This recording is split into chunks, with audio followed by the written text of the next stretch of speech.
Hello and welcome into Footnotes, our weekly podcast where we dive deep into the week's sermon. This week we're exploring Revelation 14, verses 1 through 5. Allow me to go ahead and bring in the man of the hour, Pastor Mel. How are you doing, brother? I'm doing pretty good. How are you doing today? Doing good. Doing good. Good to have you here. This week you said we were shifting out of the kind of doom and gloom of the last few weeks into a brighter section of Revelation. I agree, but how do you think that came across this week, capturing that? Well, I hope it did come across as it was a definite shift from chapter 13. Not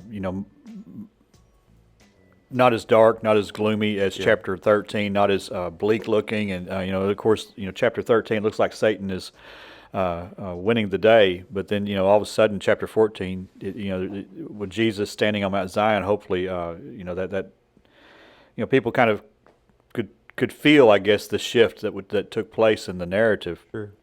And it's as we continue through this chapter, it's going to be the victory of Christ and the doom of sin and Satan. Yeah. I think about it, there's this old rap song that had this hook line all the time. It said, "The champ is here," over and over and over again. It's what I kind of think about when you get to Revelation 14, verse 1, and see the land. It's like, well, the champ is here. Yeah, maybe we should have played that song in the background while. Could have been the walkout song. But I really think it was great, and certainly it was a change of pace for sure. What would you say is kind of the main point of this week's passage? The main point, I think, is that Christ will emerge victorious, and so will His people. And it's really a description of what the redeemed are like. Why they emerge victorious. It's how to identify them, and that's of course a big part of much of our time was spent talking about matters of purity and allegiance and what it means to follow Christ. But this is what it means to live victoriously and to enjoy the victory of Christ now and as we anticipate His return. Gotcha. I love it. Before we get into the questions this week, was there anything in particular you wanted to kind of flesh out more that you didn't get a chance to before we get started? Yeah, a couple of things. First off, there were a couple of things that I didn't really even touch on in this sermon, and one of them was it was kind of an intentional thing in some ways, where the verse 2 I didn't touch verse 2 really, and I didn't touch verse 5. Go ahead and reread really it for us. Really spent the time in verses 1, 3, and 4. Yeah. But verse 2 says, "And I heard a voice from heaven like the sound of many waters, and like the sound of thunder, and the voice which I heard was like the sound of harpists playing on their harps." And John hears these voices, and they're described in different ways, like water, or like the thunder of a lion, or whatever. Yeah. I didn't really get into it. It's not that it's incidental or that it's not important. It was just what you got 5 verses, they're full, and I had enough to take up the time, and so it's just one of those things that kind of gets left behind, so to speak. No pun intended. No pun intended. But one of those things that just kind of gets left behind because it doesn't seem to be as important in terms of driving your points as some of the other things. But of course, the voice he heard. It doesn't say whose voice it was. Sometimes he hears these voices from heaven, and it's not clear who the voice is. Sometimes, as it goes, you understand that it's the voice of God. But this particular voice, what is it? How does it tie in? It may well be the voice of God, and it may have something to do with the song that is sung. It may be the song leader that he heard as the 144,000 sing this new song to the Lord. And so I really didn't spend a lot of time with that, or didn't spend any time with that. But then there was verse 5, and quite frankly, I didn't realize, I hate to admit this, but I didn't realize until the 8:30 service when I first read through the passage, oh man, I forgot to deal with verse 5. It's kind of an unusual thing, I guess, for me to forget a verse. But anyways, just the way that ties into everything, it ties in with the purity. It's kind of a summary statement. Kind of a summary statement in so many ways. These are the ones who have not defiled themselves with women. And on that verse goes, these have been purchased from God, or purchased from among men as first fruits to God and to the Lamb. And then and no lie was found in their mouth, and they are blameless. That's verse 5. No lie was found in their mouth, and they're blameless. It's a summary of their character. Mm-hmm. And no lie was found in their mouth. It speaks of their honesty, their truthfulness regarding their identity, regarding who Jesus Christ is. No lie is found in their mouth. They didn't compromise. during the time of the tribulation, and that's a commendable thing, given especially the fact that we tend to kind of compromise when things aren't nearly as tough in life today. Sure. And they are blameless.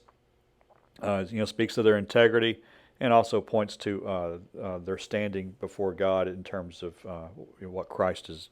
Christ washing them and making them pure in their standing. Yeah. No, I get it, man. It's good But stuff. it's not something entirely left out, I guess. Those points are kind of covered through the rest of the sermon, but I didn't address the verse directly. Well, we won't hold it against you too much this week. I mean, if it happens again next week, we're going to start. We'll have to do the mental acuity test on you that they do on the presidents, so, just to make sure you're all still there. But I get it, man.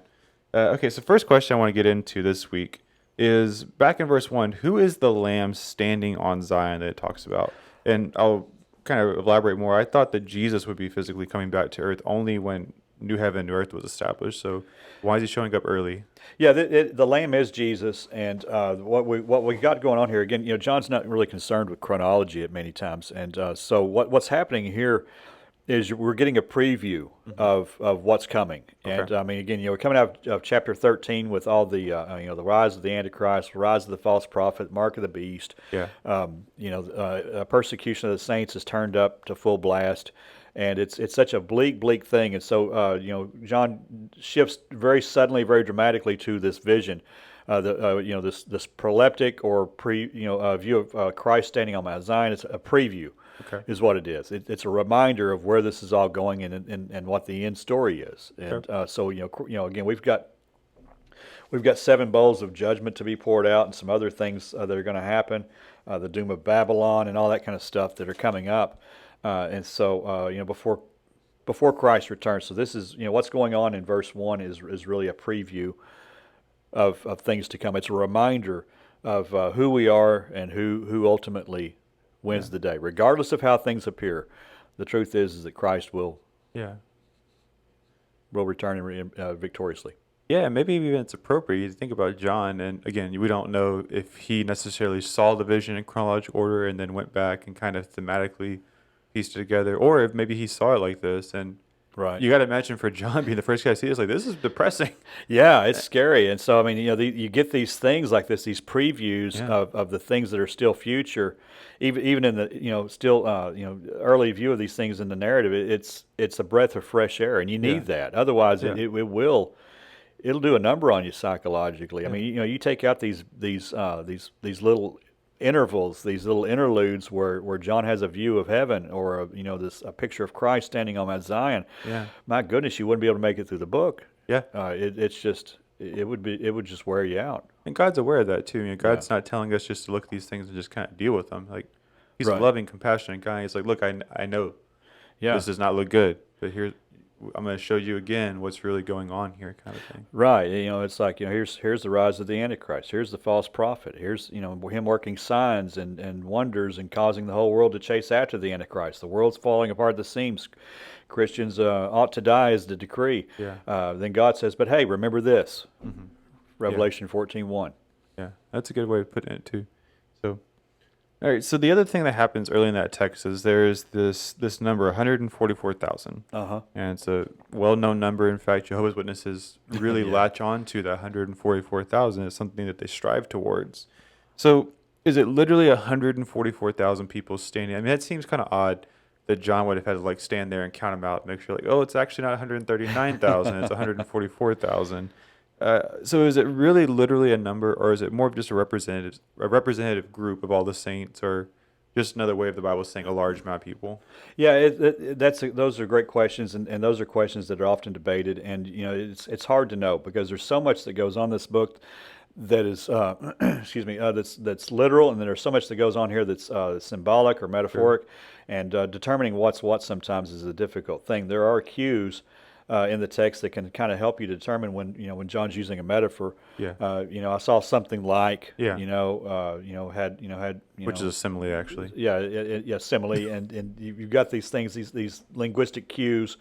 But as for the 144,000, they first showed up, I think, in Revelation 7, and it's the way that it's presented is that These are 12,000 Jews from each of the 12 tribes, Mm-hmm. and 12,000 from each tribe, 144,000. Yeah. And Yeah. but the questions the theologians come to, well, are they representative of the church? Because no, that's they're not representative of the church. That's Israel. Okay. The language just makes it too clear. That you never have Israel presented as the church. You never have a listing of the tribes and that being metaphoric in some way of the church. It's 144,000 Jews. Yeah. Or is it literally 144,000? Well, that's a matter of debate as well. Is it just a representative number? I think it's probably just a representative number. Okay. It just seems strange that you would have literally 12,000 from each of the 12 tribes. It just exactly. And only have 12,000. And so anyways, we see that this is Israel. 144,000, probably more of a representative number. Whatever the case, it's an appointed number. It's in some way representative. Okay. They're rushed into the wilderness. We saw at some point, and now here they are standing on Mount Zion with Jesus. Yeah. And at this point, they seem like now that they're not only are they the 144,000 literal Jews, but now they're representing more than Israel. Now I think they're representing all the redeemed, particularly the redeemed from the tribulation. That would include not just Jews but Christians as well. Yeah. And so as we saw, as we kind of unrolled the passage, the first fruits, they're the first fruits. And part of the concept of first fruits is the promise that there's a greater harvest to follow. Yeah. And of course that would include the church. That would include Christians. Okay. So definitely a representative group of maybe all Jewish people, maybe some. I mean, again, with this specifically, it is going to be Jewish people, Israelites who have accepted Christ. They're standing on that mount with them, but Right. it's representative of the entirety of the family of God at that point. It seems Right, like. So, right. okay, that makes sense to me. And they don't get some kind of special privilege in heaven or anything. They're just checking. Right?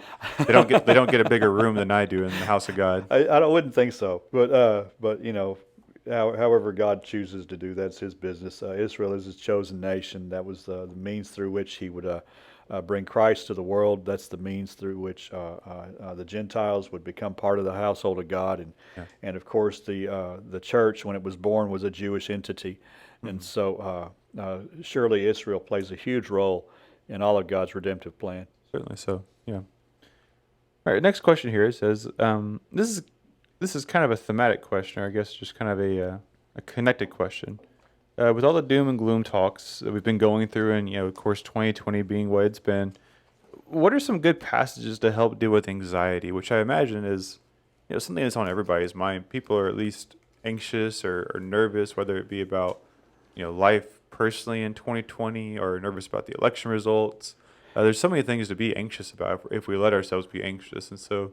Yeah. What are some ways to combat that, you think? Yeah, that's a good question. And 2020 has been a weird year, and there's been a lot of anxiety. And just as ministers, you and I, we've seen it. Yeah. Not just in society, but we see it even in the church. And keeping up with things, statistics and stuff like that. Some webinars and things like that, just kind of, where people are kind of gauging these things. These are turbulent times, and there, a lot of people are dealing with anxiety, and we are seeing it played out in the church in a lot of ways, and just the way people are behaving, and just some, the things that pastors are being brought to pastors in terms of just some of the needs that people have. Yeah. And perhaps the book of Revelation is not the best thing to combat anxiety. Yeah. At least chapter 13 is not. But again, particularly with Revelation, you've got these, these interludes, and you've got these things. You've got the hand of God in the background all the way through this. And as we study a book like Revelation, we've got to understand, while things are going to get bad and they're going to get worse than they've ever been, the fact of the matter is that victory awaits us. Yeah. And so, Revelation is again, it's a book that if you're not careful, it can do a number on you. Sure. And yet at the same time, during these times, people recognize something's going on. These are weird times. I mean, all of a sudden, 2020 comes, and it's like the whole world, the nation's been turned upside down. Mm-hmm. And we're seeing things that we've never really seen in our generation. Whether it's a COVID pandemic or, and whatever your thoughts are about that. to the political climate and turmoil there, the divisive things that are happening in our nation, from racial tensions to political tensions. It's just a weird time.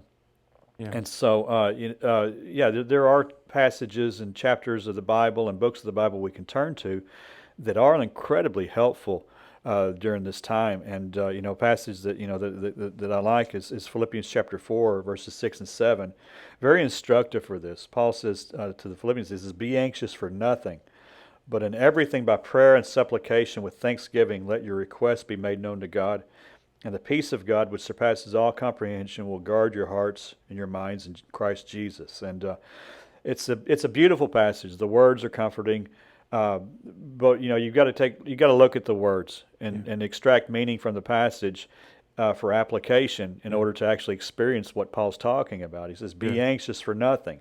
Okay, good advice. Well, how do you do that? Well, he tells us, "Rather, in everything in prayer and supplication with thanksgiving, let your requests be made known to God." In other words, this is how you combat anxiety. You go to the Lord. You take it to the Lord in prayer. You cast your burden upon Him because He cares for you, as Peter says.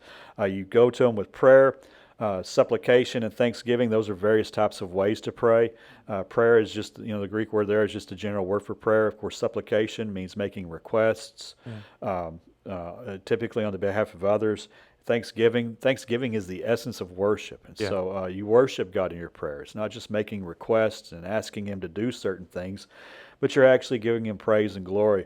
And you do these things. This is the key to combating anxiety. It's pressing into the Lord and drawing near to Him, seeking Him. And then Paul says, you do those things, and guess what? The peace of God, which surpasses all comprehension, will guard your hearts and your minds in Christ Jesus. That peace will guard your heart and mind in times of anxiety. There are ways to make it through this life and through these turbulent times. And a lot of people look to a lot of different things to do that. They just kind of press into their work, or they take meds, or they medicate themselves with alcohol or other things that just aren't good for them. And the fact of the matter is when you're pressing into your job or some other activity, you're really not dealing with the thing at hand. You're just kind of ignoring it. You take meds or you use alcohol. Well, now you're numbing yourself, and you're not really dealing with the issue itself. You're kind of taking care of symptoms, and you could be creating bigger problems as you go along. How do you deal with it? You deal with it by going to the person who can really walk you through it. You turn to the Lord, and you lay these burdens before Him, and He comes to your aid, and He does offer you the peace and the protection that your heart and mind need. Just to add a few things to that. One, don't look for 2021 to be the savior from 2020. Right. You talked about this before, but what 2020 has really done for us, it's put us in a crucible. And it's allowed those things that are inside of us to really kind of boil over. And so the reality was 2021 hasn't been a bad year. It's just been a pressure cooker year. And it's allowed the things that are not pleasant inside of us to kind of come to the surface. And so, changing the day over to a new calendar on your wall will not make those things go away. You have to deal with them. You have to deal with them through Christ, ultimately, is the best way to deal with them. Seek counseling if you need to. I mean, if you find yourself in those places, it's not a sin to go see a counselor, and to go help yourself kind of work through some of these difficult things, whether that be through a pastor at a church if you're not plugged into a local church, or an actual going to a licensed counselor, preferably a Christian counselor who's not just going to tell you to take these meds and be happy. My theory is that you did a series early on in this pandemic. I think back in March or April, we did a series called Peace Over Anxiety. Some of our highest viewed sermons on YouTube are those series. And so if you haven't seen those yet, that Peace Over Anxiety series, I encourage you to go to our YouTube page and check that out and just be able to kind of watch through, because you're going to flesh out Philippians for much more in that sermon there. And I think there's another passage you worked through as well. James chapter 1, where James says, consider it all joy whenever you encounter various trials, and talked about the purpose of trials. And that's another thing you've got to recognize is these things that cause people anxiety, these trials. God has purpose in them, and the purpose is for our good and to draw us nearer. And that's really great advice. I mean, getting counsel, that's something a lot of people are reluctant to do. Yeah. I think that people have the idea of, you can turn to a friend for advice, or you can kind of turn to people to vent or whatever, but getting counsel, sometimes that's viewed as, wow, if I go get, I'm really broken, I'm really messed up if I go get counsel. Well, you can look at that in a couple of different ways. One, you can look at it as you're messed up and you're unique in that way, but that's probably not the case. Yeah. Who's not messed up? Yeah, who's not messed up? And that's just the thing. I mean, we're all messed up to some extent, but we've got to learn to look at getting counsel as not an indication that, boy, I'm really a mess, Yeah. but so much as, man, I need a hand here. Yeah. And we all come to places where we need somebody to kind of reach out a hand and help us to walk through some difficult times. All of us do. I mean, you're married, you've got a spouse that helps you do that. You've got children. You're that for your children at times, and there may come a time where your children do that for you. Yeah. But getting counsel is always a recommended thing, and God uses other people. Sure. People want a miracle from God. They want God to intervene in their lives. They want God to do something, show them something. Well, He does, but typically the way He does that is through His people. He does it through Christian brothers and sisters, and so definitely come talk to one of us, or somebody that you trust who can give you godly wisdom. And what you're going through isn't unique. If you're struggling with anxiety, I mean, it's the other pandemic. Yeah, and it's nothing to be embarrassed about too. They said, I mean, God has given gifts and skills to all people. A person listening to this, they might be really great at building a house or performing surgery on somebody, kind of thing. Right. Those are fantastic skills and gifts from God. Some people are really good at helping you kind of work through difficult emotions, and that's a skill. And it's okay if we don't. Not everybody has that. That's why God's given certain people for that. So you use that to your advantage. Absolutely. For people that want to help. So we definitely want to be those people for you too, if we can. But yeah, absolutely. And another passage that comes to mind is in Sermon on the Mount. Of course, Matthew chapter 6. Yeah. We were talking about this just before we got started. You mentioned this verse. So do not worry about tomorrow, for each day will take care of itself. I mean, that's just the last verse of a wonderful passage where Jesus is talking about the tender care that God gives to His people. I mean, the lilies of the field, the flowers of the field, the birds of the air. Yeah. And if He takes care of such small things, then He'll certainly take better care. He'll take great care of you. And birds of the field, birds of the air, and flowers of the field are things we tend to look at as trivial.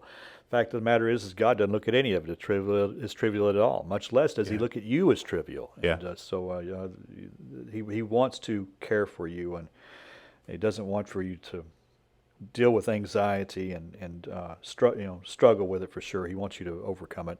I fully agree. Great points there.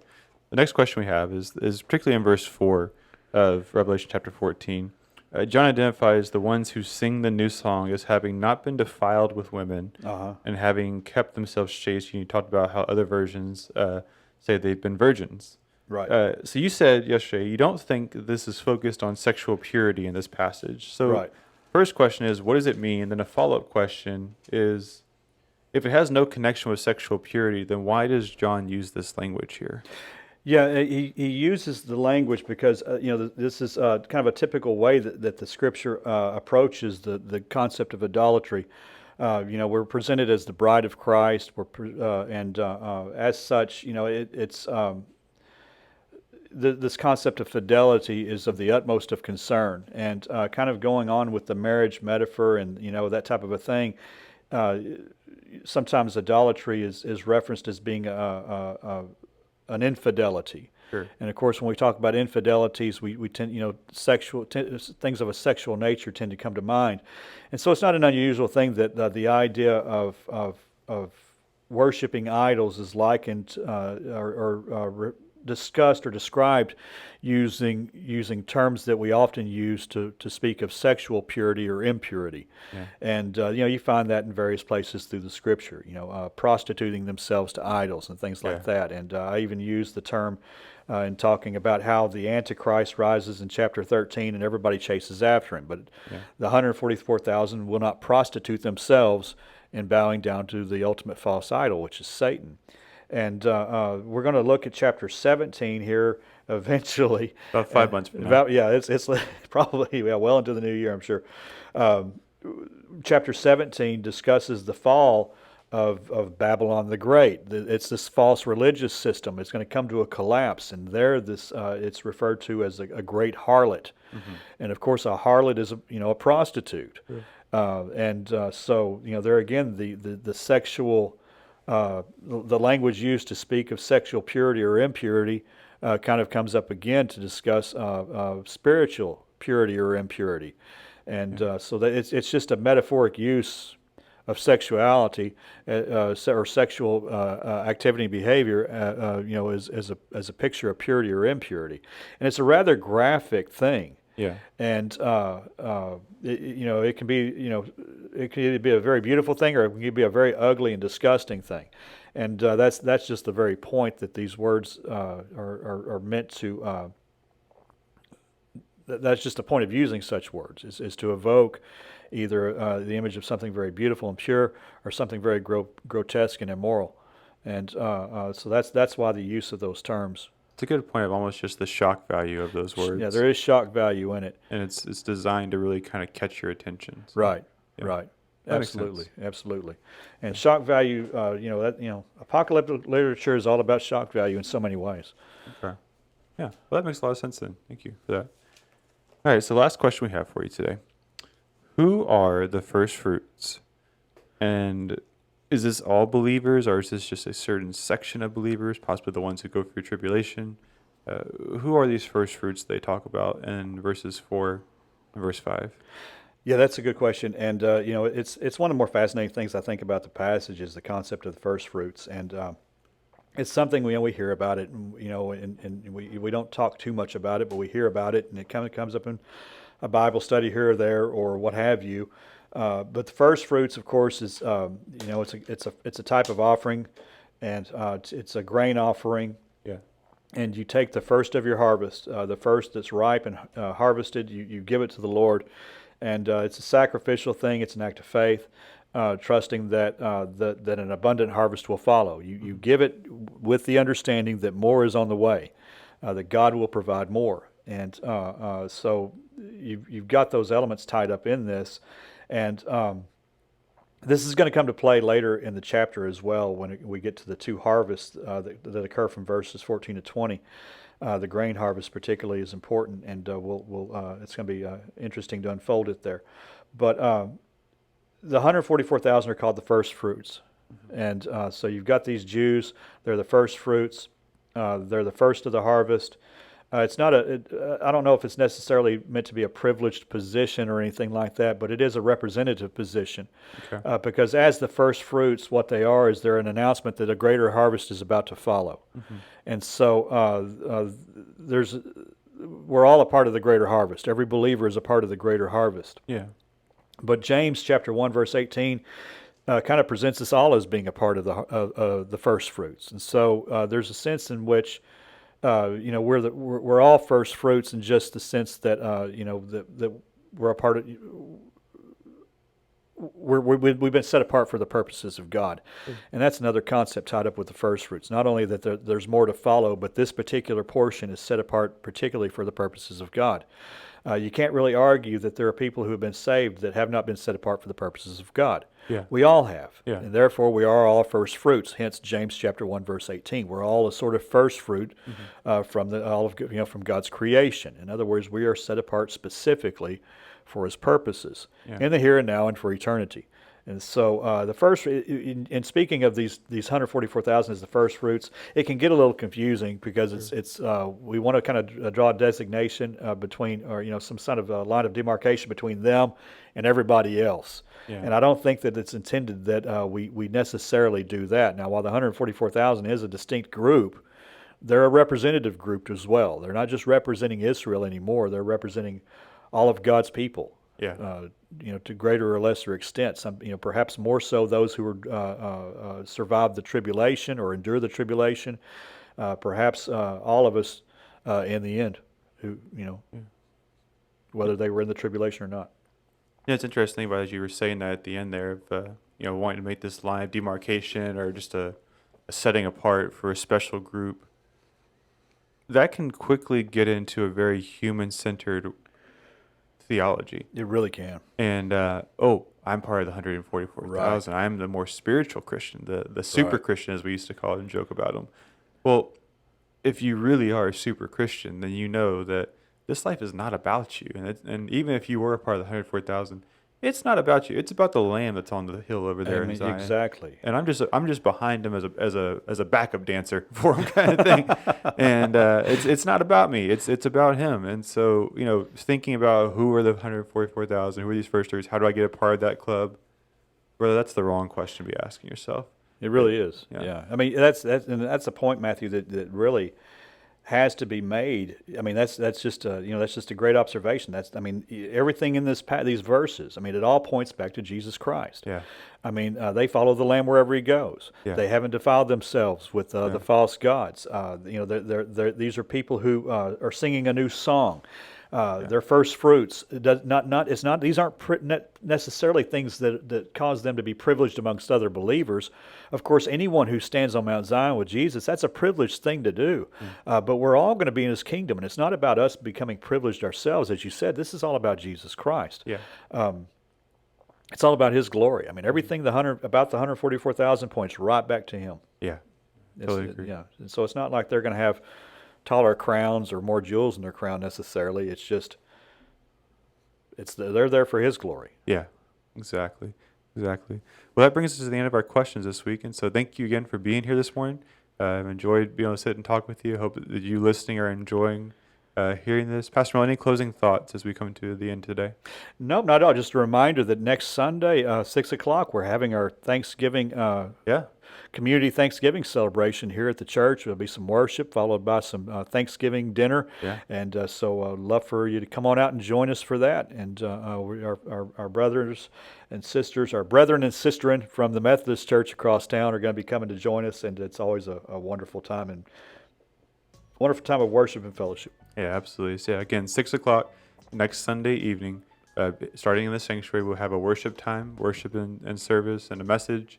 And then we'll move over to the fellowship hall for a potluck dinner. So again, bring a potluck if you plan to come. Bring some type of casserole dish or something like that. Covered dish of some sort. You know what us Baptists are famous for. And so bringing that and be a part of that, it's a great time. So this brings us to the end of our episode. I hope you guys have a great week and God bless you. God bless.